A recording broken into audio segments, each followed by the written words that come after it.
What is up, my friends, and welcome to the recap edition of the UFL Week in Review. I'm your host, Mark Perry, the longest running UFL podcast in human history. We're a little bit delayed this week. We had the eclipse, and was also my daughter's 16th birthday, so happy birthday to her. And then today, I have my wife's oncology appointment, which went well. Everything is looking good for her. So we had that today. So a lot of things delaying it, but we're going to get into it. We'll get to the recaps, how we did with our DFS picks, our fantasy updates, and so much more. So without further ado, folks, let's just get into a recap that was week 2 in the UFL. USFL is in business. The XFL is underway. There's no doubt spring just got stronger. All right, we've got our recap. Showboats 19, Brahmas 20. Attendance was 8,791 with a TV rating of 718,000. Then we had the Battlehawks beating the Arlington Renegades in a closer match than I thought was 27-24. Attendance 40,317, a record for modern spring football. Yes, we know about the 80s, but that's where they use the term modern, and 80s is like 40 years ago, something like that, 30 years ago, something. Settle down. Michigan Panthers lost to the Birmingham Stallions 13-20. Attendance was 7,475, not very great. Ratings 903,000. And then finally, America's team, DC Defenders. Another reason why things were delayed, because everything was backed up, because I was at the game with my wife. I was one of the 15,052 fans, rating of 849,000. However, that did really well. Once the basketball game was over, I went up to I think it was 1.3 million watching the end of that game on Fox. DC Defenders 23-18 with the win. So how did we do in our bets? Remember, you can get all this stuff on UFL Newshub. And let's go on to our picks. So for week 2, we had the point spread was a loss. The San Antonio did not cover the total. We got that win under 40. I was super excited when it was 20-19. I was like, oh, the parlay was intact. Money line, we got the win. We picked San Antonio on that. So we lost on the over under. The cover did not cover because it was 1.5. So we lost on that one. So we got 2 right and 1 wrong on that one. Then in the other game, again, loss. Arlington covered. The game was a lot closer than I thought. The total, they went over. We lost there, but we got the money line right with the win with St. Louis. Birmingham Stallions, we got the Birmingham right. We got the win there. Birmingham did cover 6.5. We got the total, which was a win. It was under, and then we also got Birmingham. So Birmingham, Michigan Panthers, we got right. Pretty excited about that one. So that was our pick. So that's something to keep in mind as the weeks come ahead. Birmingham Stallions is a team that's basically really playing well, dominating. Houston Roughnecks, DC Defenders. It was a push, but really DraftKings didn't. Basically, that's what they called it.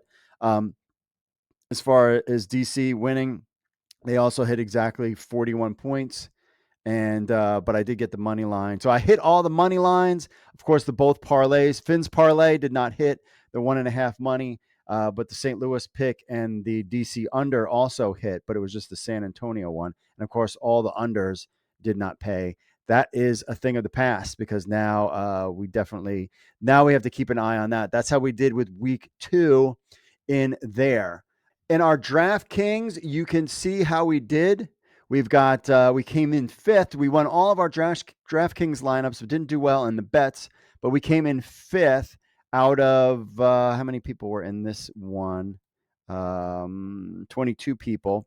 We got 105. Case Cookus did well. West Hills did not do well. You see, he got 18%.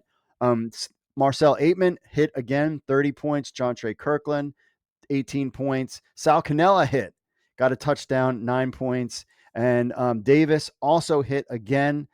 He got a touchdown as well. And then the Brahmas defense got 6 points there. The top team got 114. Garbers, I think that is the guy that you got to play. He's the top guy in fantasy.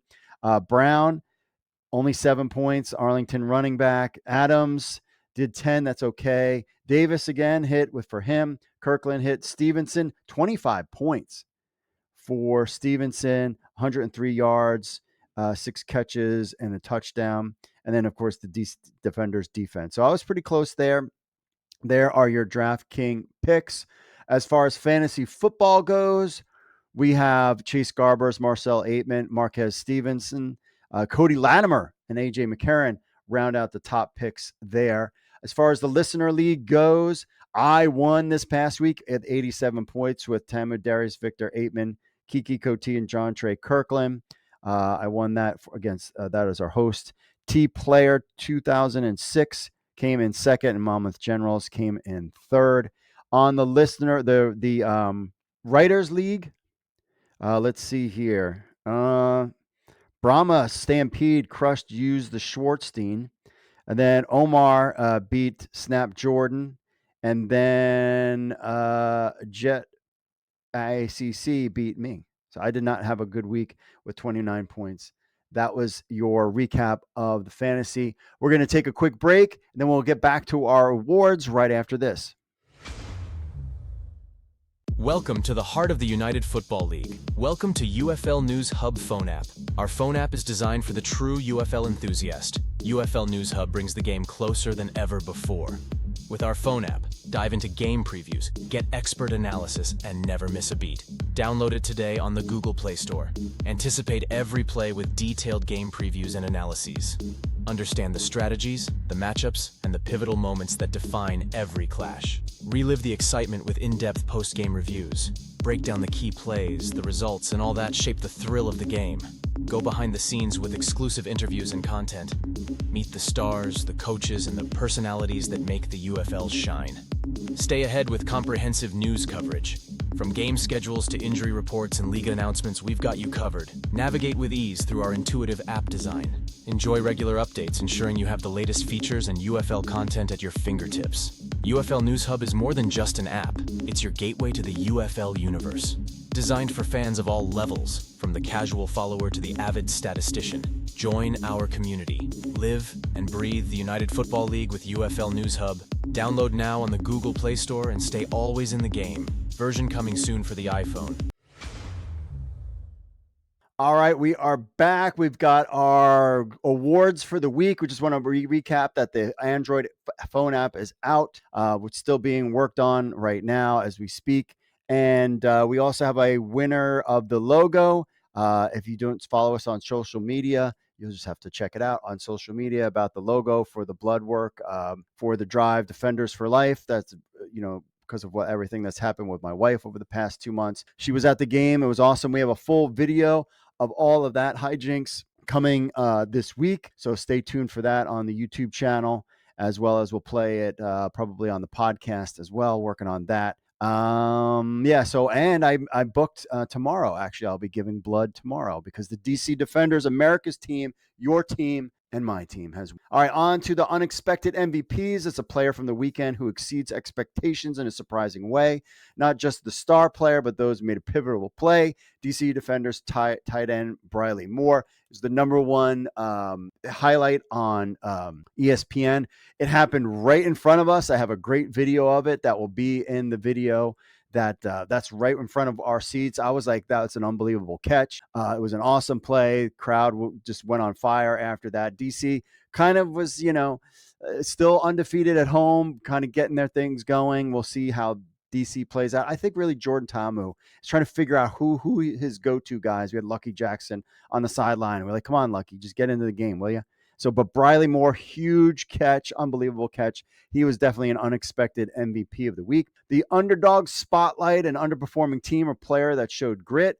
Panthers didn't play very well. There was really less fans this time. Jake Bates again, nailing another 60-yard field goal. So come on. That was a feel-good story. Continues for Jake Bates. He will definitely be on somebody's practice squad or definitely somebody's team coming real soon. Fantasy flops and fines is their take on the fantasy expectations. We've got underperforming. They're the flops. And, of course, the people that have done good are the fines. Brahma's running back Anthony McFarland, Panthers running back Wes Hills, and Battlehawks running back Wayne Gallman. I mean, Wayne Gallman was a guy that we thought would be, I mean, they do miss Max Borghi. I think they have their running back, and it's not Wayne Gallman. Anthony McFarland, the Brahmas putting up points. Guys are doing well, but then Anthony McFarland didn't really do much. And Panthers, Wes Hills, I was really excited about him. I thought he was the top running back pick that did not have a good fantasy week. So they were kind of all flops. Basically, all those running backs were flops. And I don't even know if there's really, I thought Wes Hills was going to be the main running back of the league. I don't know if there's really a running back that has really stood out. I mean, it's only 2 weeks in. Offensive line has got to gel. And I think the passing game, we saw more points this week, and we've started to hit the over, getting close to the over or hitting the over. So I think the offenses will kind of gel more. I think those running games will kind of start improving in week 3 and 4 as the teams gel, because they aside from the Birmingham Stallions, like everybody else is still kind of new, a lot of new parts moving here to and fro from the league. It's going to be interesting if they add teams next season, because now they're really going to be an expansion team. I wonder if the other teams will have to give players up. As my dog, Callie. Do you want to say hello? There's Callie, the dog. You want to say hello? There's Callie. Anyways, fantasy finds. Marcel Aitman, again, was a player. Brahmas tight end Cody Latimer. And, of course, Brahmas quarterback Chase Garbers. That wasn't a fluke. He's a guy. It's a guy that I probably would start. Case Cookus was kind of the guy that I was starting. Doing okay, but Chase Garbers is the guy to start, or an A.J. McCarron. Cody Latimer, I was like, where's all the tight ends? I was complaining about tight ends. He had a great week this week, so definitely some fantasy finds there. If you started those guys, you'd be happy. Finally, what the football? To the most bizarre, unexpected moment from this weekend's games. Brahmas kicker destroying, out for the season with a broken neck. You saw the tackle. He's kind of awkward. If you've seen the social media stuff today, he's got a brace. He's basically out for the season. Whether or not he comes back next season, we didn't even get to see him kick. He was a guy that was high on a lot of people's drafts in fantasy football. We never even saw him kick. And the Brahmas are 2-0. It's just the most bizarre thing. And then not having him part of the league is a real shame. And it was on a kickoff. He was part of a tackle, used his kind of head. He admitted that he made a mistake. And, he's lucky. I mean, a couple fractures in your neck, and he still was in that game from what I understand. So, just prayers for him, this healing for that. I mean, that's the most bizarre thing, that's how he gets knocked out. And probably one of the most bankable names in the league is now out for the season. That's not something that you don't want to see. And we hope destroying. He should be back next year. I hope he does come back, but you never know with these neck injuries. I mean, it could really impact, whether or not he wants to do it, if it's worth it. Probably scared him a lot. So we will see. I mean, how this impacts his brand. I mean, he can't, what is he going to be doing with videos and stuff like that during the off season when he's recovering from this? Anyway, just a real shame that we'd lost destroying for the season. And one of the most bizarre things, that was definitely what the football. Like, really? That sucks. So we wish him, and thoughts and prayers to him for recovery. Hopefully he'll be back next year. We'll see who the Brahmas kicker will be going forward. All right, that's the recap for this week's show. This week we'll be back Thursday with all new jam-packed stuff. We've got your picks. Brick will be back as well. This was kind of an awkward week. Family comes first. If I have time, I'll get this thing done. And but just, of course, if you know my story, there's a lot going on. But I appreciate everybody's kind words. A lot of people are already sending me messages about doing the blood drive. I appreciate that. Remember, if you want to be part of the show on Thursday, 888-430-7692 extension 3, or email us podcast@uflnewshub.com. As well as we've got stats, the full stats. We've got player pages, all sorts of stuff on UFL News Hub for your United Football League endeavors. I think ratings are good. Attendance, I'm a little concerned about. We'll get into all that stuff this Thursday, as well as the TV ratings. We'll get in more detail and all that good stuff later on this week. So that's it for me, folks. As always, God bless, and I will see you all later.